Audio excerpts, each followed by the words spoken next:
È necessario che ciascuno faccia il proprio mestiere, quello per cui è stato formato, preparato, quello per cui ha studiato, e questo vale ancora di più in campo medico, dove sbagliare non è possibile. Per cui, per esempio, gli infermieri devono fare gli infermieri, quindi devono stare sulle ambulanze e non guidare le auto mediche. Questo perché poi è necessario che quando arrivano sul luogo in cui devono soccorrere le persone siano perfettamente lucidi e sappiano fare fino in fondo il loro mestiere.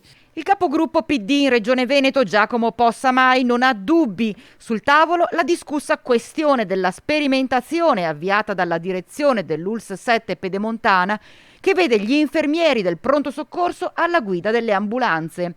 Possamai dà ragione ai numerosi interventi che abbiamo avuto nei nostri TG, la levata di scudi da parte sia della categoria infermieri che degli autisti soccorritori. Ognuno deve fare il suo, dichiara il capogruppo Dem, sottolineando il lavoro enorme fatto in questi mesi, anni di pandemia, proprio da chi opera negli ospedali. Da questo punto di vista il lavoro deve essere il contrario: investire sulle professioni sanitarie, investire su uno dei mestieri in cui siamo più in difficoltà, quindi proprio gli infermieri. Ce ne sono troppo pochi come in tutte le professioni sanitarie, e quindi le sperimentazioni semmai devono andare in questa direzione, cioè la direzione di una valorizzazione del ruolo dell'infermiere